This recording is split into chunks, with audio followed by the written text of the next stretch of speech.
चलिए शुरू करते हैं मास स्पेक्ट्रोमेट्री की बातें। ये क्वेश्चंस इससे आते हैं तो हम लोग क्वेश्चंस भी सॉल्व करेंगे इस टॉपिक को खत्म करके, ताकि आप ज्यादा से ज्यादा आप इसका बेनिफिट ले सकें। जहां तक मास स्पेक्ट्रोफोटोमेट्री का होता है, इसमें प्रोटीन का कैरेक्टराइजेशन किया जाता है ना। प्रोटीन को हम कैरेक्टराइज करें एंड आइडेंटिफाई करें by amino acid sequence and types of proteins. Proteins किस प्रकार के हैं इनका भी, और किस प्रकार का सीक्वेंसिंग है, इन सब के लिए ये है। और ये टॉपिक जो है ये बेसिकली केमिस्ट्री का भी बड़ा पॉपुलर टॉपिक है, मास स्पेक्ट्रोमेट्री। और इसका जो काम है ना, ऑब्जेक्टिव ऑफ दिस टेक्निक, इसका जो टेक्निक का जो ऑब्जेक्टिव है वो है कि ये पता करता है कि जो मॉलिक्यूल दिया हुआ है वह क्या है, किस तरह का उसका फीचर है, किस तरह का उसका स्वभाव है, इन सब चीजों के लिए। तो इसका जो ऑब्जेक्टिव है वह ऑब्जेक्टिव है to analyse the ionised forms of a molecule in the gas phase. Tools and techniques में सबसे इंपॉर्टेंट चीज जो होता है वो होता है जो बातें लिखी जा रही हैं वो हमें कितना पल्ले पड़ रहा है, ये इंपॉर्टेंट चीज है। टू एनालाइज, ठीक है। एनालिसिस करेंगे, किसका एनालिसिस करेंगे? Ionised form of a molecule, एक मॉलिक्यूल के आयोनाइज्ड फॉर्म में। तो मॉलिक्यूल में आयोनाइजेशन का क्या फॉर्म हो सकता है? नेगेटिवली चार्ज हो सकता है, पॉजिटिवली चार्ज हो सकता है, या फिर नेट चार्ज जीरो हो सकता है। और किस फेज में इसको हम लोग को स्टडी करना है? तो बोला कि वो मॉलिक्यूल किस फेज में होना चाहिए? गैस फेज में। अर्थात ये जो दो पॉइंट हैं ये हमारे लिए बहुत इंपॉर्टेंट है। पहला, मॉलिक्यूल का आयोनाइज्ड फॉर्म होना चाहिए, और दूसरा, मॉलिक्यूल गैस फेज में होना चाहिए। ठीक है। अब जब भी इस तरह की चीजों को हम लोग स्टडी कर रहे हैं तो ये सब जो ऑब्जेक्टिव है, क्या ऑब्जेक्टिव है इसका, ये जानना बहुत जरूरी है। अगर ये ऑब्जेक्टिव नहीं जानेंगे तो हमें टेक्नोलॉजी भी समझ में नहीं आता है। ये टेक्नोलॉजी का पर्पस क्या है, ऑब्जेक्टिव क्या है इसका। तो ऑब्जेक्टिव ये है कि हम किसी मॉलिक्यूल जो कि आयनाइज्ड फॉर्म में है और गैसियस फेज में है उसका हम एनालाइज करते हैं। ठीक है। तो एनालाइज करके हम डिटरमाइनिंग क्या हमारा है ना, व्हाट टू डिटरमाइन, क्या हमें डिटरमाइन करना है। ये सवाल आता है कि हम इस टेक्नोलॉजी की मदद से क्या डिटरमाइन करना चाहते हैं। अगर हम एनालाइज कर रहे हैं किसी आयनिक मॉलिक्यूल को गैस फेज में, तो उससे हम लोग को क्या मिलने वाला है, ठीक है ना। तो इसमें क्या होता है कि इलेक्ट्रिक फील्ड में ये काम करता है। इलेक्ट्रिक फील्ड,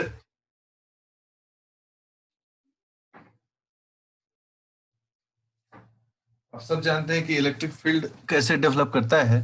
फिजिक्स का टर्म है कि इलेक्ट्रिक फील्ड जो है वो डेवलप करता है जब कोई एक सर्किट डेवलप किया जाए, करंट वहां प्रोड्यूस किया जाए, तो उसके चारों तरफ एक इलेक्ट्रिक फील्ड डेवलप करता है, जिसमें एक तरफ कैटायनिक, एक तरफ एनायनिक चार्जेस होते हैं। और वह चार्ज जो है अपने एक अट्रैक्शन रिपल्सन एरिया को क्रिएट करता है, ठीक है ना। इसमें हम डिटरमाइन करते हैं कि how easily an ion is accelerated in an applied, क्या applied इलेक्ट्रिक फील्ड। ठीक है। हमारा यही मोड। अब यहां पर भी सवाल अगर आया है फिर यहां पर भी हम पिकअप करते हैं कौन कौन से बड़े इंपॉर्टेंट एसेंशियल पॉइंट है। तो आयन, ठीक है। ये जो आयन है ये किस फेज में है?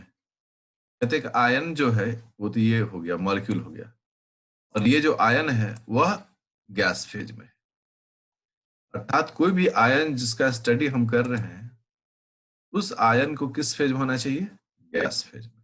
करेक्ट। दूसरा क्या चीज है यहाँ पर कि हम जो अप्लाई कर रहे हैं फील्ड, वो फील्ड कौन सा है? वो फील्ड है इलेक्ट्रिक फील्ड। अब ये इलेक्ट्रिक फील्ड कैसे जनरेट करता है? हम सब जानते हैं कि सर्किट डेवलप करके। एक अप्लाइड इलेक्ट्रिक फील्ड है, ठीक है ना? और इस अप्लाइड इलेक्ट्रिक फील्ड में जो आयंस का मूवमेंट होगा, एक्सेलरेशन, जो एक्सेलरेशन डेवलप करेगा, उसको हम लोग को कैलकुलेट करना है। ये सारा काम मशीन करता है, ठीक है? लेकिन इसका कॉन्सेप्ट जो हुआ इसी प्रकार से है कि हम यहाँ पर इसको कैलकुलेट करते हैं। अब सोचिए कि जो भी हम लोग बेसिक कॉन्सेप्ट में करते हैं कि अगर एक इलेक्ट्रिक फील्ड है, एक तरफ प्लस चार्ज है कैटायन, एक तरफ माइनस चार्ज है, ठीक है ना?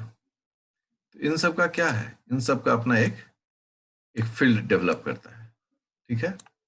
और जब भी मॉलिक्यूल डालते हैं हम लोग, तो मॉलिक्यूल्स जो है जो कि आयनिक फॉर्म में है, वह हमेशा कोई अगर नेगेटिव चार्ज है, वह पॉजिटिव चार्ज को अट्रैक्ट करेगा, और कोई पॉजिटिवली आयनाइज्ड है, वह नेगेटिव चार्ज की तरफ अट्रैक्ट करेगा। तो ये जो अट्रैक्ट करेगा, तो डायरेक्शन फिक्स है इसका, ठीक है ना? इसका मतलब है कि जो वेलोसिटी है of ion towards a specific charge is directional. Directional मतलब क्या है? ये फिक्स है कि जो आयन नेगेटिव आयन है, वह पॉजिटिव मतलब कि कैटायन पोल की तरफ मूव करेगा, और जो पॉजिटिव आयन है वो एनायनिक पोल की तरफ मूव करेगा। इसका मतलब ये डायरेक्शनल है, और इसी डायरेक्शनल होने के कारण यहाँ पर जो टर्म यूज किया जा रहा है, वो क्या, कौन सा यूज किया जा रहा है कि भाई एक्सेलरेटेड है, एक्सेलरेशन, ठीक है? एक्सेलरेशन को हम लोग क्या बोलते हैं? Velocity per unit time. Time के रिस्पेक्ट में क्या वेलोसिटी है। इस प्रकार से एक फंडामेंटली हमें समझ में आया कुछ बातें जो हमें एकदम दिमाग में बिठानी चाहिए अभी, कि जो हमारा रॉ मटेरियल है जिसको हम चेक करना चाह रहे हैं, वह रॉ मटेरियल किस फेज में होना चाहिए? आयनिक फेज, आयनिक फॉर्म में होना चाहिए। और मैटर के किस स्टेट में होना चाहिए? गैस फेज में होना चाहिए। तभी ये काम होगा। पहला सवाल कि जो हमारा मटेरियल है जिसको हम लोग आइडेंटिफाई करना चाह रहे हैं, कैरेक्टराइज करना चाह रहे हैं, वह किस फेज में होगा? Solid phase, liquid phase, gas phase? तो आंसर है गैस फेज। उसका फॉर्म और स्वरूप क्या होगा? न्यूट्रल आयनाइज्ड, बोलेंगे आयोनाइज्ड। इस प्रकार से यह एकदम बेसिक फंडामेंटल जो चीज है वह होगी। अब कोई प्रोटीन है, कोई अमाइनो एसिड है, तो उसका इन तरह के रूप में होना बहुत ही आवश्यक है। अगला पॉइंट जो है इसमें वह है कि कोई भी जो हमारा मटेरियल है, ठीक है ना, गिवन प्रोटीन और अमीनो एसिड्स कुछ भी अगर होता है, तो इसमें दो फैक्टर चीज हम लोग पढ़ते हैं। एक, चार्ज क्या है, और दूसरा सवाल होता है कि मास क्या है। यही दो सवाल हमारा रहता है कि मास कितना है और चार्ज कितना है। तो इन दोनों में क्या हो सकता है? तो पहला ऑप्शन है कि चार्ज में भी अलग हो और मास में भी अलग हो, करेक्ट? मास में अलग हो। जैसे कि हम एग्जांपल लेते हैं, lysine and arginine. Lysine arginine में क्या है कि चार्ज में भी अलग है, इसका चार्ज पॉजिटिव है, इसका चार्ज नेगेटिव है, और मास में भी ये दोनों क्या है? अलग है, करेक्ट? इसका मतलब स्पष्ट है कि यहाँ पर कोई भी सिमिलैरिटी दोनों में नहीं है, ना मास में इक्वल है, ना चार्ज में इक्वल है। दोनों में ये क्या है? एक दूसरे से डिफरेंट है। जबकि वहीं पर अगर हम लें एस्पार्टेट और ग्लूटामेट, अगर इन दोनों को पिकअप करें और इनका चार्ज देखें, तो दोनों पर कॉमन चार्ज है एट न्यूट्रल पीएच, वह है नेगेटिव। कौन सा चार्ज है उस पर? नेट चार्ज, वह है नेगेटिव चार्ज, ठीक है? और अगला जो सवाल आता है इसमें, यदि चार्ज दोनों में सिमिलर है, तो फिर डिफरेंट किस बेसिस पर है? मास के बेसिस पर। इनको हम लोग क्या बोलते हैं? Both are having unit positive charge at neutral pH, but different in their mass.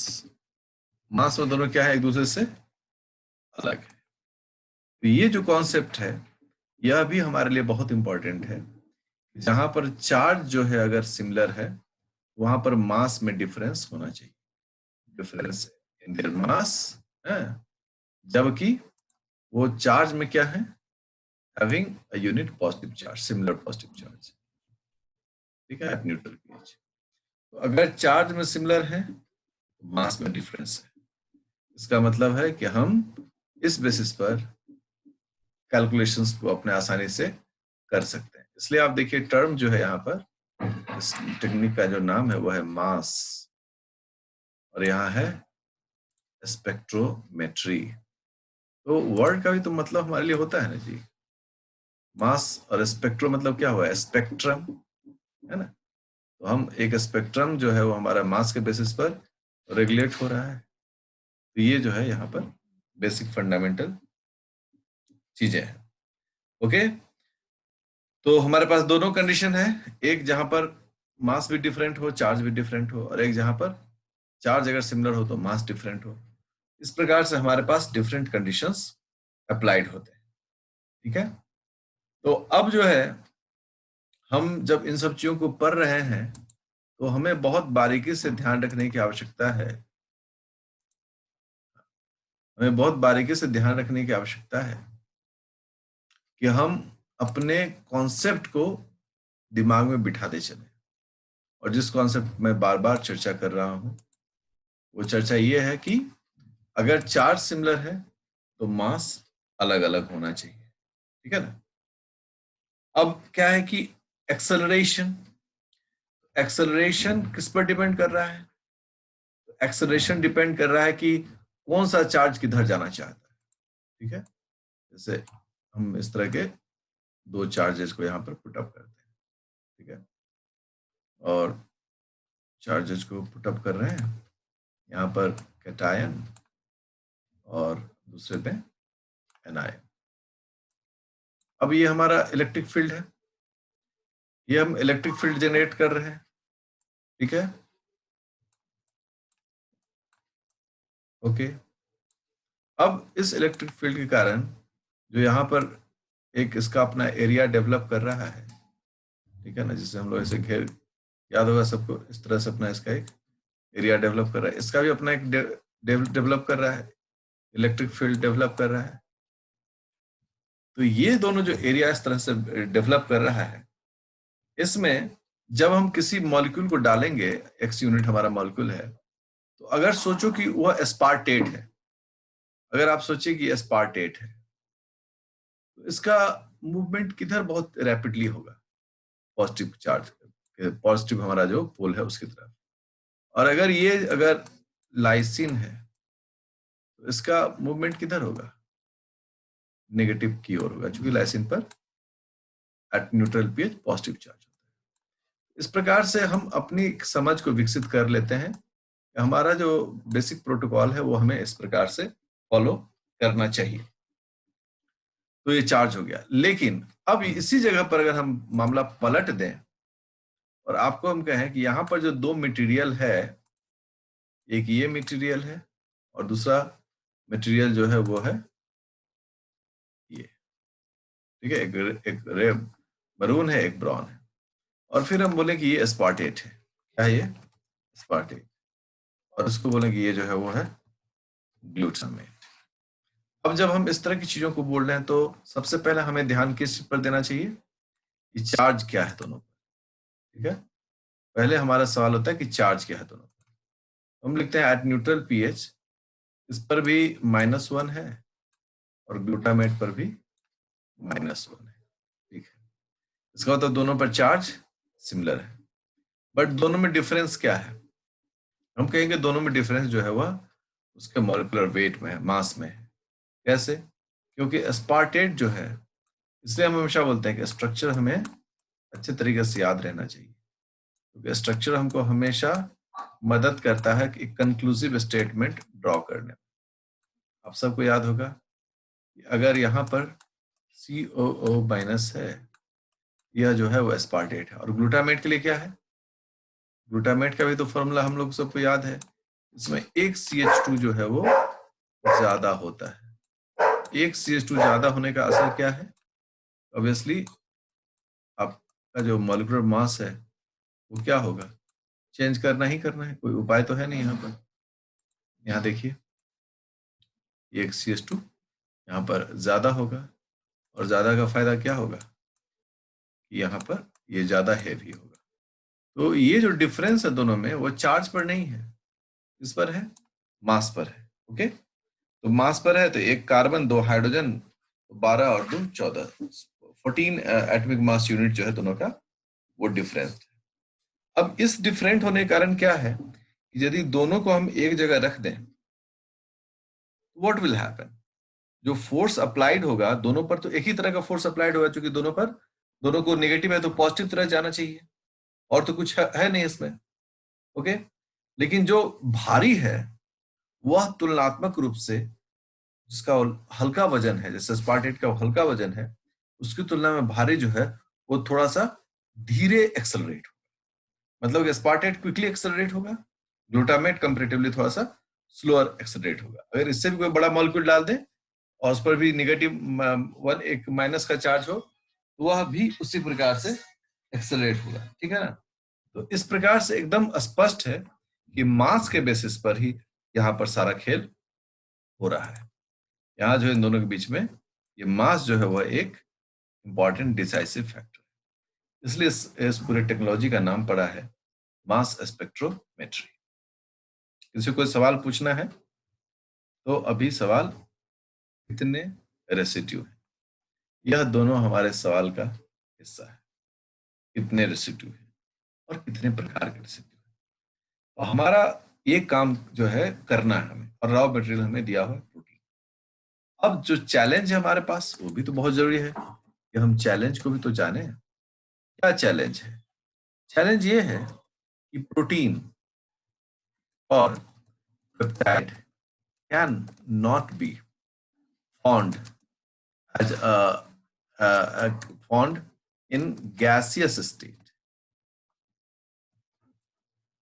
ठीक है, अब यहाँ गैसेस स्टेट लिखे, या फिर आप लिख सकते हैं ये नॉन वोलाटाइल है, और हाँ in gases state, that is, इसका मतलब क्या हुआ कि they are non volatile, they are non volatile. अब ये जो टर्म आ गया ये तो हमारे लिए चैलेंज हो गया। क्या चैलेंज हो गया कि प्रोटीन या पेप्टाइड जो है ये तो नॉन वोलाटाइल है, मतलब ये गैसेस स्टेट में नहीं हो सकते हैं, they cannot be found in gaseous state। अब हमारे पास चैलेंज आ गया। क्या चैलेंज आ गया कि हमने कहा सर स्पेक्ट्रोमेट्री के लिए जो पहला शर्त है, शर्त नंबर 1, वो होना चाहिए कि आयन, आयन होना चाहिए, आयन।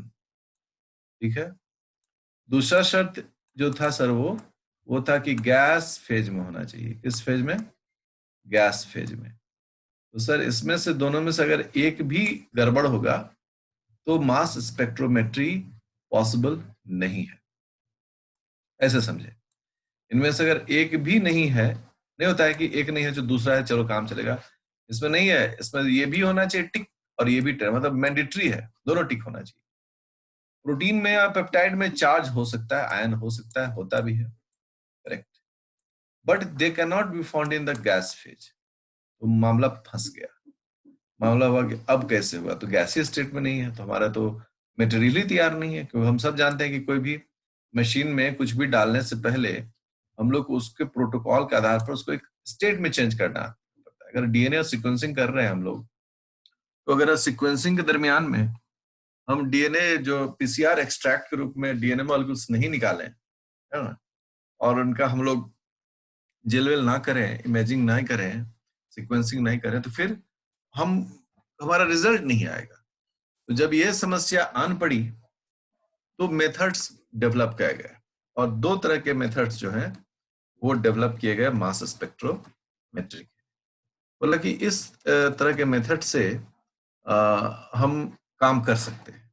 ठीक है, अब ये जो दो मेथड्स हैं, ये कौन कौन से मेथड है भाई, है ना? कौन कौन से दो मेथड हैं? तो पहला मेथड जो है वह मेथड कहलाता है क्या? Multi, MALTI। इसका फुल फॉर्म क्या होता है? फुल फॉर्म होता है matrix. Matrix assisted laser desorption ionization। पहला इसका फुल फॉर्म है। मैं सबका मीनिंग समझाऊंगा, क्योंकि आप मीनिंग समझेंगे तो आप बहुत आसानी से इन सब चीजों को एक्सप्लेन कर सकते। दूसरा है ESI टेक्निक, और ESI का फुल फॉर्म क्या होता है? इलेक्ट्रोस्कोपी, इलेक्ट्रो स्प्रे करेंगे तब गैस बनेगा, स्प्रे आयोनाइजेशन। ये दो टर्म हमारे पास है। अब देखो, एक से हम लोग सब लोग रूबरू हैं कि जो मटेरियल है वो आयन फॉर्म में होना चाहिए। तो यहां पर भी ये कॉमन है और यहां पर भी कॉमन है, साथ ही दोनों टेक्निक में आयन है। करेक्ट। अब हमारा क्या है कि हमको इसको गैस फेज में चेंज करना है, और इसके लिए ये दो टेक्निक हमें दिए गए हैं। इस दो टेक्निक का आप सदुपयोग करिए। मैट्रिक्स असिस्टेड लेजर डिसॉर्प्शन, इसमें कई सारे टर्म यूज किए गए हैं। पहला मैट्रिक्स असिस्टेड, दूसरा है लेजर डिसॉर्प्शन, और आयनाइजेशन तो हम लोग समझ रहे हैं। और ESI में है बड़ा सिंपल सा, इलेक्ट्रो स्प्रे। ठीक है ना, यहाँ स्पेलिंग का एरर है, ठीक है ना, यहाँ स्प्रे होगा। Okay, RA, electro spray. तो ये दोनों टर्म है कि कैसे ये काम करें, कैसे हम लेजर डिसॉर्प्शन के द्वारा किसी भी मैट्रिक्स को जो हमें दिया गया है, प्रोटीन या पेप्टाइड, उसको हम लोग गैसेस फॉर्म में चेंज करेंगे। ठीक, आपको जो भी क्वेश्चन है जो हम डिस्कस भी करेंगे, आप देखिएगा डायरेक्ट माल्डी और ESI का उपयोग पूछा गया है, और इस उपयोग के लिए इन दोनों को सिर्फ जान लेने से ही क्वेश्चन सॉल्व हो जाता है। अब तनिक भी परेशान नहीं होंगे, क्योंकि आपको इसमें हर चीज हम 1 to 1 करके बताएंगे, सो दैट कि आप एकदम परफेक्टली आप चीजों को फॉलो करें। तो सबसे पहले हमारे पास माल्डी है। Let's see the माल्डी। माल्डी की जब बात करें, ठीक है, तो इसमें क्या है कि हमारा जो मटेरियल है, क्या है मटेरियल हमारा? प्रोटीन या पेप्टाइड, ये दो है। प्लस प्लस क्या है? हमारा एक ऑर्गेनिक कंपाउंड है। क्योंकि हम ऐसा थोड़ी कि प्रोटीन और पेप्टाइड को भाप बना देंगे, ये संभव नहीं है। अगर वो भाप बना देंगे सारे पेप्टाइड बॉन्ड टूट जाएंगे, क्योंकि हम सब जानते हैं कि जैसे ही टेम्परेचर एक सीमा से ज्यादा हम बढ़ाएंगे, उसके स्टेट चेंज होना हो, पहले तो पेप्टाइड बॉन्ड टूट कर अलग हो जाता है। एक बार पेप्टाइड बॉन्ड टूट के अलग हो गया, फिर आपको सीक्वेंस तो सपना की तरह है, सीक्वेंस तो मिल ही नहीं पाएगा। ठीक है, इसलिए हमें बहुत सावधानी बरतनी पड़ती है इस तरह के। अब तो सब कुछ हिट आता है इसका, तो अब कोई झंझट नहीं है। अब तो आपको बहुत कम काम करके आप रिजल्ट इसका ऑब्टेन कर सकते हैं। तो जो एक ऑर्गेनिक कंपाउंड है, ठीक है, उसका यूज करना चाहिए दोनों को मिलाकर। ठीक है, ऑर्गेनिक कंपाउंड के साथ क्या शर्त है? ऑर्गेनिक कंपाउंड के साथ यह शर्त है कि it it has to absorb, क्या एब्जॉर्ब करेगा? Laser light of a specific wavelength, जी लेंथ। ठीक है ना, तो ये हमारा हो गया कि दोनों हमारे शर्त एकदम, हमारी शर्तें जो है एकदम क्लियर कर शर्तें हैं। पहली शर्त क्या है कि जो सबस्ट्रेट है वो हमारा प्रोटीन और ये हो, और दूसरा सबस्ट्रेट क्या है कि एक सॉल्वेंट हो, और उस सॉल्वेंट को हम लोग क्या कहते हैं? वो जो सॉल्वेंट है उसमें एक क्षमता होनी चाहिए, वो लेजर लाइट को एब्जॉर्ब कर सके एक दिए हुए वेवलेंथ पर। मतलब हम एकदम स्पेसिफिकली जान रहे हैं कि भाई हमको दोनों को मिलाना है। ओके, और जब इनको दोनों को हम लोग मिला लेंगे, तो जो हमारा प्रोडक्ट मिलेगा इक्वल टू जो प्रोडक्ट मिल रहा है उससे हम लोग क्या कह रहे हैं, मैट्रिक्स। ये मैट्रिक्स हो गया। अब देखिए नाम पर आते हैं वापस, matrix assisted laser absorption ionisation. ठीक है, एक मैट्रिक्स को फॉर्म किया गया जो लेजर को एब्जॉर्ब करता है और उस पर ये प्रोटीन और पेप्टाइड क्या होगा, आयोनाइज होगा। ठीक है, यहां तक तुम्हारी बातें एकदम क्लियर है। अब जैसे ही हम मैट्रिक्स को, ठीक है ना, ये जो मैट्रिक्स है इस पर, इसको एक मैट्रिक्स जिसमें कि मिक्सचर है, क्या मिक्सचर है, जिसमें कि आपने प्रोटीन दिया हुआ है और ये पूरा इसमें मैट्रिक्स है, जो सॉल्वेंट है वो है। ओके, और इस पर हमने इसके थ्रू इसको, इस पर हमने क्या पास कराया, इस पर हमने पास कराया किसको, लेजर को। ओके, लेजर, लेजर बीम, हमने इसको लेजर बीम से पास कराया। इसलिए जैसे ही लेजर बीम से पास होगा तो क्या होगा कि इसके अंदर जो मॉलिक्यूल है, प्रोटीन मॉलिक्यूल है, प्रोटीन का जो मॉलिक्यूल है या पेप्टाइड मॉलिक्यूल है, उसमें कुछ जो मॉलिक्यूल है वो हम इसको ऐसे लिख सकते हैं कि some of its molecule expels expels expels negative charged ions by absorbing electrons। ठीक है, बड़ा सिंपल से कहता है कि इलेक्ट्रॉन पर कौन सा चार्ज होता है, हम सब लोग जानते हैं इलेक्ट्रॉन पर नेगेटिव चार्ज होता है। अचानक से क्या होगा कि ये जो हमारा प्रोटीन है, हम एक्चुअली दोनों को एक ही रंग से रंग दिए हैं, तो आपको थोड़ा हो सकता है कि इसको देख नहीं दिख रहा हो, मैं इसको ऐसे थोड़ा सा करता हूँ। हाँ अब ठीक है, ये हमारा जो शेडेड कलर है ना, ये शेडेड कलर हमारा क्या है, प्रोटीन है। ओके, तो लोगों ने क्या देखा कि जैसे लेजर बीम पास होता है तो जो नेगेटिव चार्ज है वह उससे कौन ये करेगा, अट्रैक्ट कौन करेगा, पॉजिटिव, और कौन है जो उससे भागेगा, नेगेटिव। तो जो इस मॉलिक्यूल में नेगेटिव चार्ज है, सपोज करो कि हम बड़ा सिंपल सा बताएं कि इसके यहाँ पर, यहाँ पर, यहाँ पर और यहाँ पर, ओके, इन चारों जगहों पर क्या है, इन चारों जगह पर स्पार्टेट है। मतलब सीधे लिखते हैं, ठीक है ना, यहाँ पर भी स्पार्टेट है, यहाँ पर भी स्पार्टेट है, इस जगह स्पार्टेट है, ऐसा हमको तो नहीं मालूम था। और सब पर कौन सा चार्ज है, नेगेटिव चार्ज है सब पर। जैसे ही लेजर बीम वहां मूव कर रहा है तो जहां पर पॉजिटिव चार्ज है उसको तो ये आराम से पिकअप कर लेगा, ले लेगा, एब्जॉर्ब कर लेगा। लेकिन जहां नेगेटिव चार्ज है वहां क्या है, वो एक बार जंप कर जाएगा। यहाँ नेगेटिव चार्ज जंप कर गया ऊपर, यहाँ नेगेटिव चार्ज जंप कर गया ऊपर, मतलब इतना ऊपर नहीं, मतलब मैं आपको थोड़ा सा दिखा, ऊपर। इसका मतलब क्या है, इसका डायरेक्शन जो है यहाँ से क्या है, रिपेलिव, मतलब कि वहां से वो विपरीत दिशा में वो मूव करेगा। अब सोचो कि इसको अगर हम लोग किसी मीटर पर इस पल्स को काउंट कर लें, कितना वो रिपेल कर रहा है ना? कितना वो रिपेल कर रहा है, तो हम उस मशीन पर तो कैलकुलेट कर सकते हैं कितना जगह रिपेल किया है। और जैसे ही इस चीज को हम कैलकुलेट कर लेंगे तो हम इतना जगह तो आइडेंटिफाई कर लेंगे कि 4 जगह अगर ये इसका जो पीक है वो दिख रहा है, इसका मतलब है कि इन चारों जगह पर रिपेलिंग आयन, मतलब कि नेगेटिव चार्ज्ड आयन है। तो इसका फंडामेंटल जो होता है माल्डी का, वो यही होता है। वैसे आपको ग्राफ भी देखना है, ग्राफ पर भी काम करना है, तो आप अभी अभी एक्चुअली आपको काम करना है। ये जो बेसिक चीज है, उस बेसिक चीज को मैंने आपके साथ अभी शेयर किया जो माल्डी के साथ हो रहा है, तो बहुत कुछ सीखना है। अब जो दूसरा टाइप है इसमें, वो है इलेक्ट्रो स्प्रे आयनाइजेशन।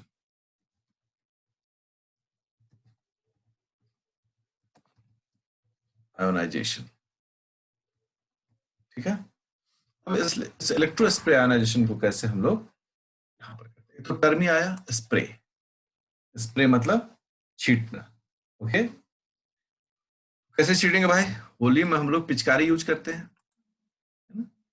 ऐसे पिचकारी होता है, उसका पेट फूला हुआ रहता है और ऐसे इसका ये टिप रहता है, टिप के यहाँ छोटा सा छेद रहता है, और यहाँ पर एक लीवर रहता है, इसको हम लोग पुश करते हैं, और वो यहाँ पर अंदर में से रबड़ से या प्लास्टिक से कुछ भी ऐसा है। अब यहाँ कुछ भी भरा हुआ है, ओके। जैसे ही इसको हम अंदर की ओर धकेलेंगे, यहाँ से क्या निकलेगा, छोटे छोटे ड्रॉपलेट्स, मतलब ऐसे से ड्रॉपलेट्स निकलेंगे, ठीक है। शुरू में तो आगे ही ड्रॉपलेट्स होते हैं, इस तरह के ड्रॉपलेट्स निकलेंगे, करेक्ट। इस टेक्निक को हम लोग क्या कहते हैं कि ये स्प्रिंग टेक्निक है। तो हम लोग सब जानते हैं कि स्प्रिंग टेक्निक यही होता है। तो जब हम किसी भी एक जो सॉल्यूशन हमको मिला हुआ है ना, एक हमको सॉल्यूशन मिला हुआ है, का given solution that contains proteins और पेप्टाइड्स। एक हमको सॉल्यूशन मिला हुआ जिसमें क्या है, प्रोटीन्स या पेप्टाइड है, ओके। एंड क्या और क्या कहते हैं, we pass it through a fine we pass it through a fine metallic tip, fine metallic tip, okay। तो फाइन मेटालिक टिप जो है उसके थ्रू इसको हम पास करें, स्प्रे दबा कर करें, ठीक है ना। और यहां पर क्या शर्त है, एट नॉन जीरो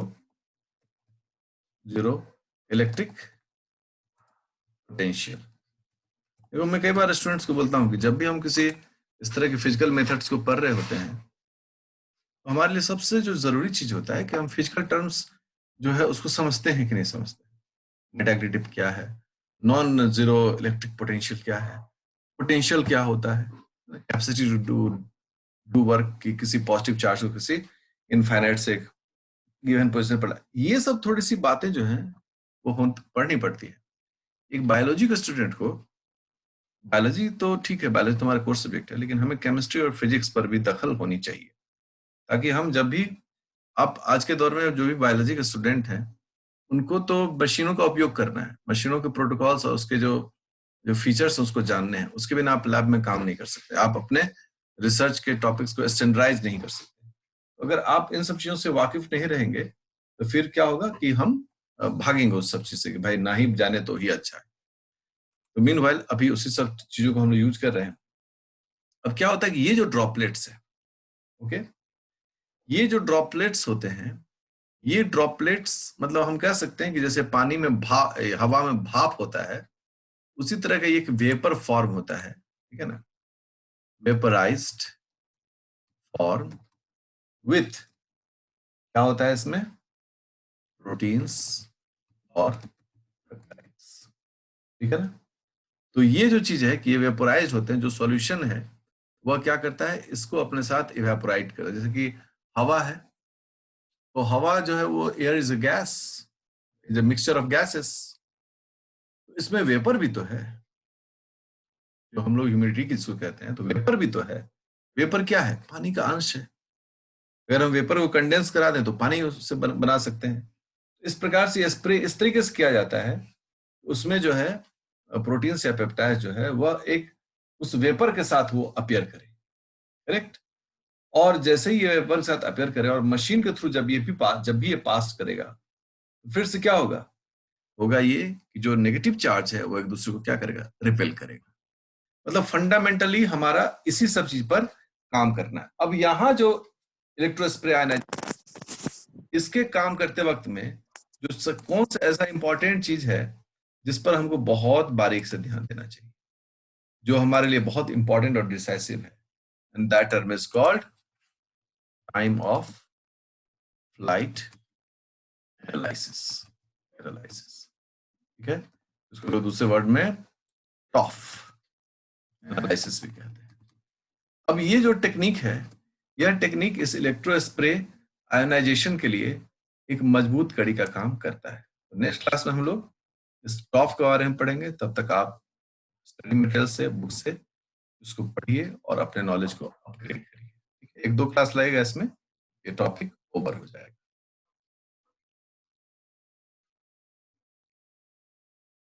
और